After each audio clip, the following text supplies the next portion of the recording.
সবাইকে ওয়েলকাম জানিয়ে আজকের এই ভিডিওটা শুরু করছি। আমার ভিডিওটা যতক্ষণ না শুরু হবে ততক্ষণ তোমরা যারা স্টুডেন্টস এই ভিডিওটা দেখতে শুরু করেছো সবাই খাতা পেন নিয়ে বসে পড়ো, যাতে আমি যে মানেগুলো বলবো বা যে স্পেলিংগুলো বলবো সেগুলো প্র্যাকটিস করতে পারো এবং মানেগুলো নোট ডাউন করতে পারো। তোমাদের যদি এই ভিডিওটা ভালো লাগে তাহলে অবশ্যই আমার ভিডিওটা লাইক করো, আর কারোর যদি কিছু জিজ্ঞাসা থাকে তাহলে অবশ্যই আমাকে কমেন্ট করে জিজ্ঞেস করো, আমি রিপ্লাই করে দেবো। তোমাদের যাদের ভিডিওটা ভালো লাগছে তারা অবশ্যই নিজেদের ফ্রেন্ডসের সাথে ভিডিওটা শেয়ার করো, যাতে তারাও ভালো করে চ্যাপ্টারটা বুঝতে পারে। ভিডিওটা সাবস্ক্রাইব করার সাথে সাথে পাশে দেখবে একটা বেল আইকন আছে যেখানে নোটিফিকেশনের জন্য অপশন আসবে, তো ওটা তোমরা অন করে দিও, তাহলে আমি নতুন কোনো ভিডিও দিলেই তোমাদের কাছে নোটিফিকেশন চলে আসবে। এই ভিডিওতে আমরা আইসিএসসি বোর্ডের ক্লাস 6 ফিজিক্যাল সায়েন্সের সেকেন্ড চ্যাপ্টারটা পড়ব। সেকেন্ড চ্যাপ্টারটা হলো physical quantities and measurements. Measurement is the comparison of a quantity of unknown magnitude with a standard for the quantity. তাহলে মেজারমেন্ট হলো কম্পারিজন, মানে তুলনা। কিসের মধ্যে? না একটা স্ট্যান্ডার্ড কোয়ান্টিটি আর একটা আননোন ম্যাগনিটিউড, মানে একটা জানা মাপের সাথে অন্য কোনো অচেনা বড় কোনো পরিমাণের। Every measurement involves two thing, a number and a unit. তাহলে প্রত্যেকটা পরিমাণের দুটো জিনিস আছে, একটা নাম্বার আছে আর একটা ইউনিট আছে। For example, in the statement that the length of a wall is 2 meters, 2 is the number and meter is the unit used to measure the length of the wall. তাহলে বোঝা গেল 2টা হলো number and unit হলো এখানে meter. Without actual measurement one can not make a correct judgement of a given object. নির্দিষ্ট কোনো মাপ ছাড়া কিন্তু আমরা কোনো কারেক্ট জাজমেন্ট বা কোনো অবজেক্টের কোনো কারেক্ট মান বার করতে পারবো না। It is not easy to জাজ the length, area, temperature or mass of different objects by just looking at them. Your judgement may go wrong, one can not always do guess work. তাহলে শুধু তাকিয়েই কিন্তু আমরা কোনো জিনিসের length বা area বা temperature বা মাস কিন্তু মাপতে পারবো না। এটা কিন্তু রং হতে পারে। গেস ওয়ার্কটা সকল সময় যে কাজে দেবে তেমন কিন্তু কথা নয়, আর সকল সময় কিন্তু আমরা গেস দিয়ে কাজ চালাতেও পারবো না। How do we measure? We measure all physical quantities by comparison. তাহলে আমরা তুলনার মাধ্যমে মেজারমেন্ট করে থাকি। The comparison of an unknown physical quantity is done with a standard value of some kind. For example, if mass of potatoes purchased in the market is the unknown physical quantity, we have to choose a standard value of mass measurement for comparison to make the measurement. তাহলে আমরা কোনো পদার্থের physical যে quantity সেটা কি করে মাপি? কম্পারিজনের মাধ্যমে। যেরকম বাজারে আমরা কিছু কিনতে গেলে, পটেটো বলো অন্য কিছু বলো, তখন পাশে একটা বাটখারা থাকে। তাহলে বাটখারাটা হলো কিন্তু একটা স্ট্যান্ডার্ড কোয়ান্টিটি, কারণ ওটা একটা নির্দিষ্ট ওয়েট থাকে। সেটা অনুযায়ী আমরা অন্য কোনো জিনিস বাজার থেকে কিনে আনি, সেই ওয়েট অনুযায়ী 1 কেজির হলে 1 কেজির বাটখারা ইউজ হয়, 2 কেজি হলে 2 কেজির বাটখারা ইউজ হয়। তাহলে আননোন কোনো ওয়েট মাপার জন্য একটা স্ট্যান্ডার্ড মেজারমেন্টের কিন্তু অবশ্যই দরকার। এবার আমরা দেখব activity 1, measuring length and breadth of classroom. Work in groups and each of you do this activity 1 by 1। তাহলে এই অ্যাক্টিভিটিটা স্কুলের সবাইকে এক এক করে করতে বলা হচ্ছে। Using your foot as a unit of length, measure the length and breadth of the classroom. It is possible that while measuring this you may find some part remains to be measured as it is similar than your foot. Use a string to measure the length of a part of your foot as you did before. Record your observation in the following table. তাহলে প্রত্যেক স্টুডেন্টকে বলা হচ্ছে তাদের পা দিয়ে একটা রুমের লেন্থ আর ব্রেথটা মাপতে অ্যান্ড দেন সেটাকে রেকর্ড করতে। পায়ের যে পোর্শনটা দিয়ে ঘরের লেন্থ আর ব্রেথটা মেপেছো, তো পায়ে সেই পোর্শনটা একটা দড়ি দিয়ে মেপে নিতে হবে। মেপে অবশ্যই নিচের ওই বক্সগুলোতে কিন্তু নোট ডাউন করতে হবে। Then activity 2, measuring width of a table.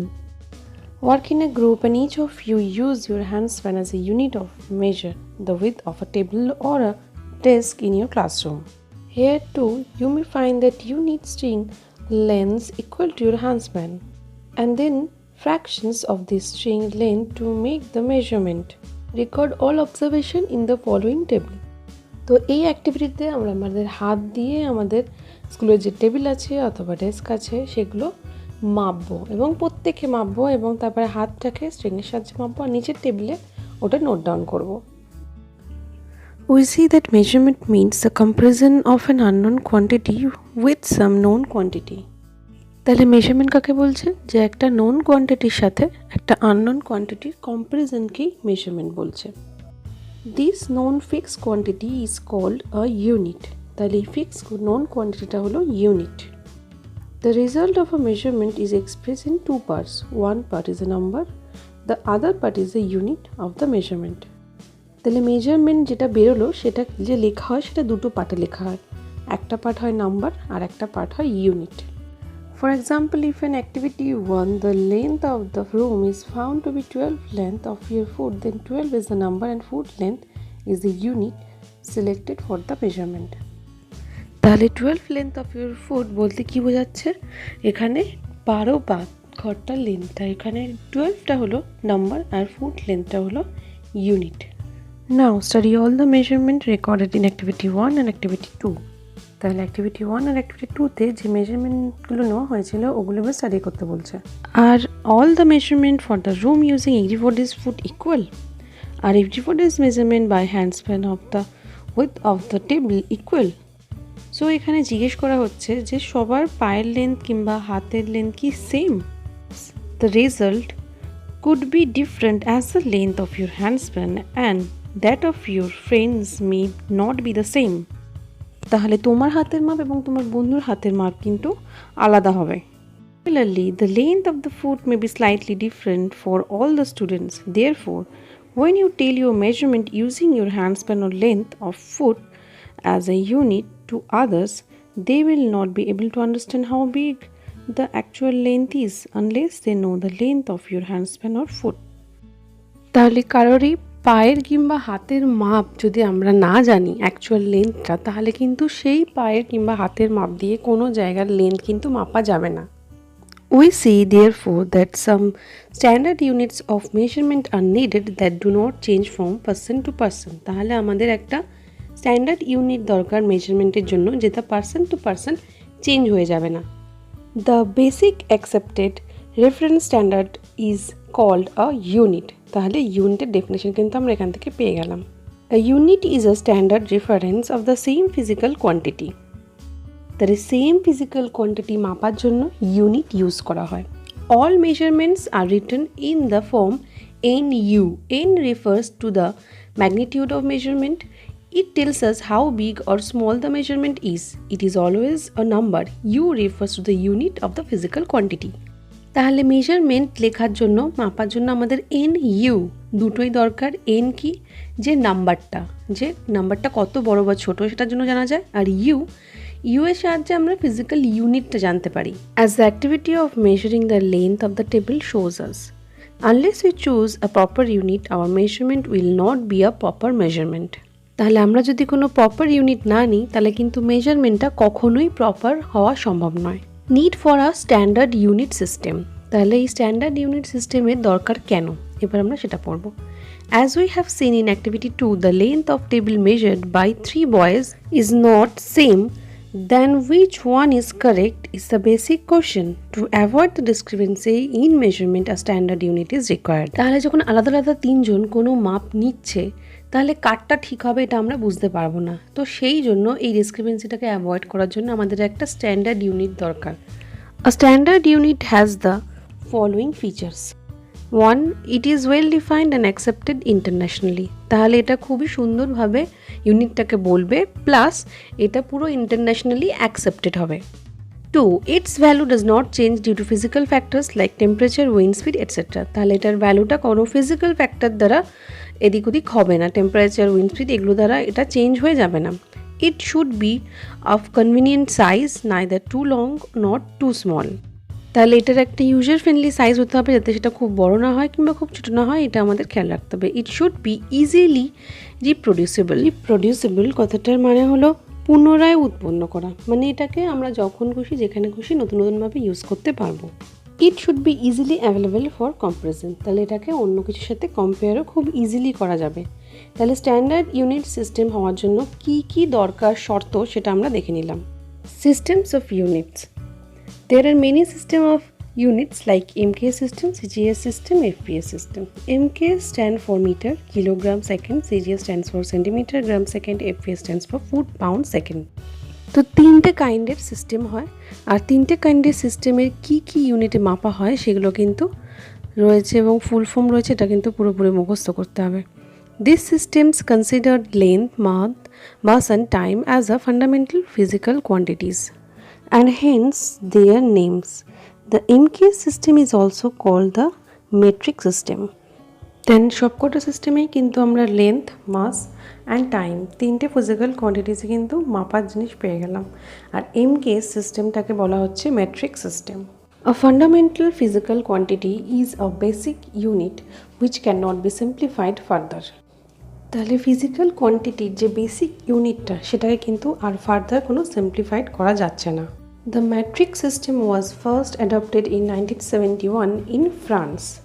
In the CGS system, the standard units are smaller than in the MK system. তাহলে metric systemটা ফার্স্ট ইউজ করা হয় 1971 ফ্রান্সে, আর CGS সিস্টেমে যে স্ট্যান্ডার্ড ইউনিটগুলোকে ধরা হয় সেগুলো কিন্তু স্মলার দ্যান MK সিস্টেম। এই জায়গাটা কিন্তু সবটাই শর্ট কোশ্চেনের জন্য খুব important. SI units. The system of units which is at present internationally accepted for measurement is the System International D units. Bracket as a French for International System of Unit, abbreviation as SI. তাহলে SI ইউনিটসটাকে এখন পুরো internationally accept করা হয়, আর এটাই বেশিরভাগ জায়গায় use করা হয়। সিস্টেম ইন্টারন্যাশনাল এটারই অ্যাব্রিয়েশন কিন্তু SI, মানে short form. The SI with standard scheme of symbols and units are recommended for uses internationally in scientific, technical and commercial work. তাহলে এই SI ইউনিটটাকে কিন্তু এখন ইন্টারন্যাশনালি সায়েন্টিফিকভাবে, টেকনিক্যালভাবে এবং কমার্শিয়াল ওয়ার্কের জন্য ইউজ করা হয়। The SI has the 3 units of length, mass and time of the MK's unit system and 4 more units for temperature, current, luminous intensity and amount of substance. তাহলে SI সিস্টেমে কিন্তু MK system থেকেই ফার্স্টে length, mass and টাইমের ইউনিটটা নেওয়া হয়েছে। ওকে, তাহলে SI ইউনিটের মধ্যে MKSের ইউনিটগুলো রয়েছে, প্লাস আরও 4টে অন্য ইউনিটও রয়েছে। সেই 4টে হলো একটা টেম্পারেচার মানে তাপমাত্রা, কারেন্ট মানে যে ইলেকট্রিসিটি আমরা ব্যবহার করি, লুমিনাস ইন্টেন্সিটি মানে কোনো জায়গায় যে আগুন জ্বললে কিংবা প্রদীপ জ্বললে সেটা কত জোরে জ্বলছে বা আস্তে জ্বলছে, আর একটা হলো অ্যামাউন্ট অফ সাবস্টেন্সের অ্যামাউন্ট। এই ইউনিটগুলো কিন্তু নিচে বক্সে লিস্ট করে দিয়েছে, যেরকম লেন্থের পাশে লেখা আছে মিটার সিম্বল M, সেরকম লেন্থ, মাস, টাইমের নিচ থেকে নতুন যে 4টে সেটা রয়েছে। Temperature kelvin short form K, কারেন্টের ampere short form A, luminous ইন্টেন্সিটির ক্যান্ডেলা সেটার শর্ট ফর্ম হলো CD, আর অ্যামাউন্ট অফ সাবস্টেন্স সেটা ইউনিট হলো মোল, আর শর্ট ফর্ম মানে সিম্বল হলো MOL. The SI has 7 physical quantities which are considered as base quantities or fundamental quantities. তাহলে SI সিস্টেমে যে কোয়ান্টিটিসগুলো মাপা হয় যেগুলোকেই বলা হয় base quantity and fundamental quantity. A fundamental physical quantity is one whose definition does not depend on any of other physical quantities. তাহলে কোনো fundamental physical কোয়ান্টিটিসের definition তাকেই বলবে যেটা অন্য কোনো ফিজিক্যাল কোয়ান্টিটিসের ওপর ডিপেন্ডেবল নয়। There are thousands of physical quantities but they can all be derived by using these 7 fundamental physical quantities. তাহলে 1000-এর উপরে ফিজিক্যাল কোয়ান্টিটি আছে, বাট এই 7টা দ্বারাই সেগুলো কিন্তু মাপা হয়। These 7 fundamental quantities have been defined very precisely and their property are preserved by the National Physical Laboratory in Delhi, India. তাহলে এই 7টা ফান্ডামেন্টাল কোয়ান্টিটিস কিন্তু অবিকল সেমভাবে প্রিজার্ভ করা হয় দিল্লিতে যে ন্যাশনাল ফিজিক্যাল ল্যাবরেটরি আছে সেখানে। ওকে, এবার আছে derived units. The other physical quantities which can be derived from these 7 fundamental quantities are called derived units and hence can be expressed in SI. তাহলে এই 7টা বেসিক ফান্ডামেন্টাল কোয়ান্টিটিসের সাহায্যে যে অন্যগুলো মাপা হয় সেটাকেই বলা হচ্ছে ডেরাইভড ইউনিট। এবং এখানে কিছু লিস্ট আছে যে এই 7টা বেসিক কোয়ান্টিটির ওপর ইউনিটের ওপর ডিপেন্ড করে যে আলাদা আলাদাগুলো মাপা হয় সেগুলো এখানে চার্ট করে দেওয়া আছে। For example, speed, distance travel by time taken. তাহলে স্পিড কীভাবে মাপা হয়? ডিস্টেন্স ট্রাভেল মানে যে ডিস্টেন্সটা গেছে সেটাকে এবারে টাইম টেকেন, যত টাইমে গেছে সেটা দিয়ে ডিভাইড করে। কোনো জায়গার ভলিউম কীভাবে মাপা হয়? সেই জায়গার লেন্থ, ব্রেথ আর হাইটটাকে ইনটু করে। এইবারে নিচে একটা টেবিল দেওয়া আছে যেখানে সমস্ত ইউনিটগুলো লিস্ট করে দেওয়া আছে। তো এখানে রিলেশনশিপ উইথ আদার কোয়ান্টিটিস রয়েছে, লিস্ট আছে এবং পাশে এসআই ইউনিটও আছে। এগুলো পড়ে সেগুলোকে মুখস্থ করতে হবে। ওকে, এই ভিডিওটা এখানেই শেষ করছি। নেক্সট ভিডিওতে এর পর থেকে রয়েছে। এটা ভালো করে বুঝে দেন নেক্সট ভিডিওটা দেখো, নাহলে কিন্তু নেক্সট ভিডিওটা দেখে কোনো লাভ হবে না, বিকজ এখানেই বেসটা রয়েছে। এটা বুঝলে তবেই এর পরেরগুলো বুঝতে পারবে। হোপফুলি আমি যেগুলো বোঝালাম সবাই খুব ভালো করে বুঝতে পেরেছো। আমি এই চ্যাপ্টারের অন্য ভিডিওগুলো ডেসক্রিপশানে দিয়ে দেবো, তো তোমরা দেখে নেবে। কোনো ফিজিক্যাল টার্ম অর কোনো ওয়ার্ড বুঝতে যদি অসুবিধা হয় আমাকে অবশ্যই জানাও, আমি তাহলে সেটা এক্সপ্লেন করে দেবো। আর ভিডিওটা ভালো লাগলে আমাকে কমেন্ট করে জানিও, আর লাইক করো, আর নিজের ক্লাসমেটসদের সাথে অবশ্যই ভিডিওটা শেয়ার করো যাতে বাকিরাও খুব ভালো করে চ্যাপ্টারটা বুঝতে পারে।